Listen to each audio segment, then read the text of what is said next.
Praise the lord. ప్రభు రక్షకుడైన యేసుక్రీస్తు నామములో మీ అందరికీ హృదయపూర్వకమైన వందనాలు తెలియచేస్తున్నాం. దేవుని కృపను బట్టి ఈ ఉదయకాలము పరిశుద్ధ గ్రంథములో ఉన్న మాటలు మరి దేవుని మాటలు మనం వినటానికి ప్రతి ఒక్కరము సిద్ధము కలిగి ఉండాలి. పరిశుద్ధ గ్రంథములో నుంచి కొరింథీయులకు రాసిన మొదటి పత్రిక 1వ అధ్యాయం 18వ వచనాన్ని చదువుతున్నాం. శిలువను గూర్చిన వార్త నశించుచున్న వారికి వెర్రితనముగాను, రక్షించబడుతున్న మనకు దేవుని శక్తి అయి ఉన్నది.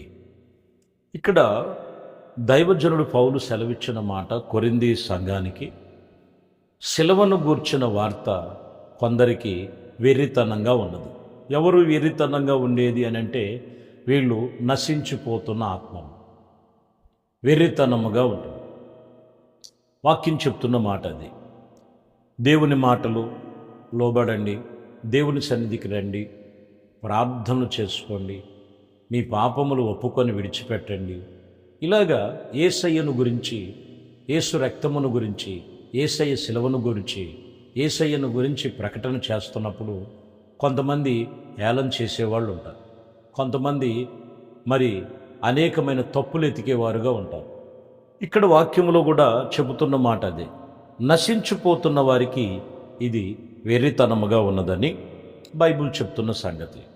ఇక్కడ మనము వెర్రితనం అనేటువంటి విషయంలో ఎందుకు కలుగుతుందంటే, దైవజనుడు పౌలు 1 కొరింథీయులకు రాసిన పత్రికలో 2వ అధ్యాయము 14వ వచనంలో ఒక మాట అక్కడ ఉంటుంది. ప్రకృతి సంబంధమైన మనుషుడు దేవుని ఆత్మ విషయమై వాక్యం ఇక్కడ చెప్తున్నటువంటి మాటల్లో మనం గమనించాలి. దేవుని ఆత్మ విషయమై ప్రభుతో నిబంధన చేసుకొని ప్రతి విషయములలో మరి అంగీకరింపక అవి అతనికి వెర్రితనముగా ఉన్నవని, మరి అవి ఆత్మ సంబంధమైన చేతలో ఇదిగో ఇవి కావని వారు గ్రహింపజాలరని వాక్యం చెప్తున్నమాట. కాబట్టి ప్రియమైన దేవుని బిడ్డలారా, ఇక్కడ మనం గమనించాలి, ప్రకృతి సంబంధమైన మనుషుడు దేవుని ఆత్మ విషయమై అంగీకరించడు. అవి వానికి వెర్రితనంగా ఉంటాయి.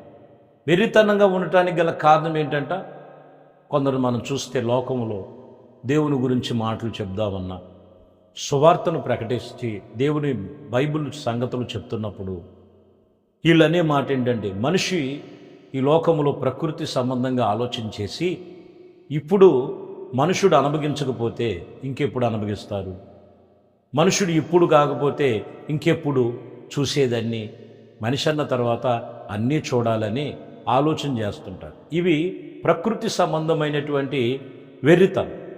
ఎందుకంటే భూమి మీద మీకు గుర్తుంచుకోవాలి, ఇవన్నీ క్రియేట్ చేసే కొన్ని దురాత్మ సైన్యము, అపవాది యొక్క సైన్యము పనిచేస్తూ ఉంటుంది.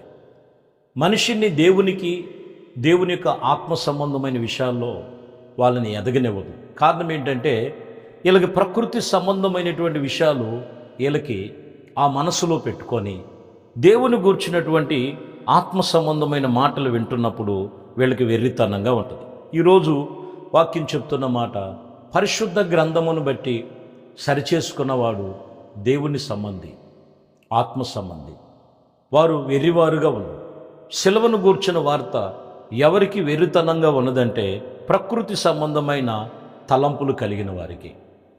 2 కొరింథీయులకు రాసిన పత్రిక 2 కొరింథీ, మనం ఇక్కడ 4వ అధ్యాయం 3వ వచనాన్ని చదువుతున్నాం. ఇక్కడ మనం చూసినట్లయితే, మా సువార్త మరుగు చేయబడిన ఎడల ఇదిగో నశించుచున్న వారి విషయములలో మరుగు చేయబడి ఉన్నది. చూడండి, ఎప్పుడైతే సువార్త మరుగు చేయబడుతుందో నశించిపోతున్న వారికి మరుగు చేయబడుతుంది.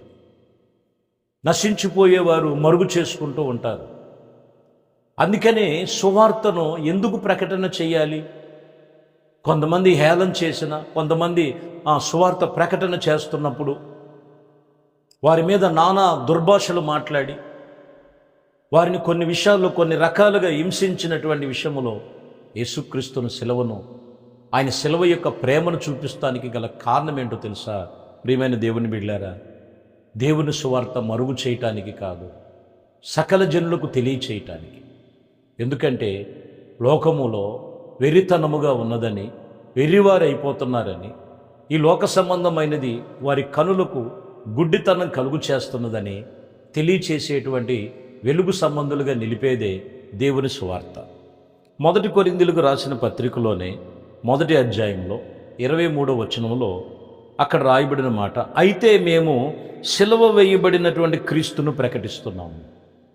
సిలువ వేయబడిన క్రీస్తును ప్రకటిస్తున్నటువంటి అనుభవం ఏంటంటే, ఒక్క ఆత్మైన రక్షించబడాలి, క్రీస్తులో రక్షించబడాలి. సిలువను గూర్చిన వార్త అంటే ఏంటి? యేసుప్రభు వారి లోకానికి ఎందుకు వచ్చారని, ఎందుకు శ్రమపడ్డాడు, ఎందుకు ఆయన రక్తమును కార్చి ప్రాణము పణముగా పెట్టాల్సినటువంటి ఆ నిబంధన ఏమై ఉన్నదంటే, రక్తము వలన విమోచన. కోళ్ళ రక్తములో పాపం పోదు, ఎడ్ల రక్తములో పాపం పోదు. యేసు రక్తము ప్రతి పాపము నుండి పవిత్రులుగా చేయటానికి. కాబట్టి ఈ సిలువను గూర్చిన వార్తను మరి ప్రకటన చేయటానికే దేవుడు లోకమునకు అనేక సేవకులను, సువార్థికులను, దేవుని పని చేయటానికి మిషనరీలను పంపించినటువంటి రీతిని మనం జ్ఞాపకం చేసుకోవాలి. ఈ వాక్యం వింటున్నావు, నీకు వెర్రితనముగా ఉన్నదా? నువ్వు వాటిని, లోక సంబంధమైన వాటిని జయించే వ్యక్తిగా నీవు ఉన్నావా? ఒక్కసారి జ్ఞాపకం చేసుకోవాలి. చూడండి, 2వ దశలోనికి రాసిన పత్రికలో 2వ అధ్యాయము 10వ వచనములో, దుర్నీతి పుట్టించు సమస్త మోసముతోనూ ఇదిగో నాశనము చేయుచు వారిలో సాతాను కనపరచు బలమును అనుసరించుచూ ఉండెను. ఇక్కడ గమనించాలి, లోకములో ఏమున్నదని ఇక్కడ చెప్తున్నాడు. దుర్నీతి పుట్టించే సమస్తమైన మోసముతో నాశనము చేసేటువంటి వారు సాతాను కనపరుచుచున్నాడు. సాతాను యొక్క బలం కనపడుతుంది. లోకములో ఏమున్నది? దుర్నీతి పుట్టించేటువంటి పరిస్థితులు, మోసకరమైన తలంపులు, ఒకరినొకరు మోసం చేసుకొని ఒకరినొకరు మోసకరమైన తలంపులు, ఇవన్నీ నాశనానికే. ఇవన్నీ సాతాను యొక్క బలము కనబడుతుందని. ఇది వారికి ఎలా ఉన్నదంటే, కొందరికి అది సంతోషంగా ఉంటుంది. కాదండి, ఆ మనిషిని పతనం చేస్తున్నది అపవాదైన సాతాను. వాటి నుంచి మరులు కొలపటానికే దేవుని సువార్త, ఇదిగో సిలువను గూర్చిన వార్త వారికి తెలియచేయటానికి దేవుని వాక్యము సూచిస్తుంది. వాక్యం విని వారి మనసు మార్చుకొనుచును దేవునితో నిబంధన చేసుకుని ఉన్నారా? ఒకసారి జ్ఞాపకం చేసుకోవాలి. హెబ్రీయులకు రాసిన పత్రికలో 4వ అధ్యాయములో 12వ వచనంలో, ఎందుకనగా దేవుని వాక్యము సజీవమైన బలము గలది, రెండంచులు వాడుగల మరి ఖడ్గము వంటిదని చెప్తున్నాడు. వాడుగలిగిన ఖడ్గము వంటిది, వాడుగా ఉండును. ఆ వాక్యమును బట్టి, వాక్యం ఎలా పోల్చారంటే రెండంచులు కలిగినటువంటి ఖడ్గముతో పోల్చాడు. కాబట్టి ప్రియమైన దేవుని బిడ్డలారా, ఆ వాక్యము విని వాళ్ళకున్నటువంటి వెరితనాన్ని విడిచిపెడుతున్నారా? లేకపోతే ఇంకా లోకములో వెర్రివారుగా ఉండి ఇక లోకములో అనేకమైన విషయములు. అందుకే యేసుప్రభు వారు, ఓరి వెర్రివాడా, ఈ రాత్రి నీ ప్రాణము పోతే నువ్వు సంపాదించుకున్నది ఎవని పాలవును? కాబట్టి నీవు సమయం ఉండగానే లోక సంబంధమైన వెర్రితనాన్ని విడిచిపెట్టి యేసుక్రీస్తు యొక్క శిలువను గూర్చినటువంటి వార్త, వాటిని బట్టి ఆత్మ సంబంధముగా నీవు రక్షించబడాలని ప్రభు నిన్ను సూచిస్తున్నాడు. ఈరోజు దేవుని వాక్యాన్ని వినటానికి ఇష్టపడుతున్నావా? దేవుని వాక్యము కాదని వచ్చే ఫోనులో వ్యర్థమైనవి చూడటానికి ఇష్టపడుతున్నావా? నీ మనసు మార్చుకో, నీ తలంపులు మార్చుకో. ప్రకృతి సంబంధమైనటువంటి మనసు వారు దేవుడి మాటలకి వెర్రితనంగా ఉండదు. ఇది నిన్ను ఉజ్జీవింపపరిచేది, నిన్ను ఆ చీకటి బంధకాల నుంచి విడిపించేది, నిన్ను లోకము నుండి పరలోక రాజ్యునిగా హక్కును చేర్చుకునేదే సిలువను గూర్చిన వార్త. కాబట్టి ప్రభువు నీ కొరకు, ప్రతి మానవాళ్ళ కొరకు కల్వరి సిలువలో ఆయన మరి త్యాగం చేసి పునరుద్ధానుడై లేచి ప్రతి ఒక్కరూ రక్షణ పొందుకొని ఆయన రాజ్య వారసులుగా ఉండాలని ప్రభు కోరుకుంటున్నారు. మరి నువ్వు బ్రతికిన దినములలో నువ్వు ఎలా ఉండాలో, నీ కోరికలేంటో ఒక్కసారి ప్రభు సన్నిధిలో నిబంధన చేసుకో. ఎట్టి విషయములో కూడా దేవుని సన్నిధిలో నువ్వు ఇంకా వెరితనముగా ఉండక, ఆత్మ విషయమై మెలకువ కలిగి దేవునితో నిబంధన చేసుకో. అట్టి కృప మీకును మీ కుటుంబాలకు కలుగు చేయనుగాక. ప్రార్థన.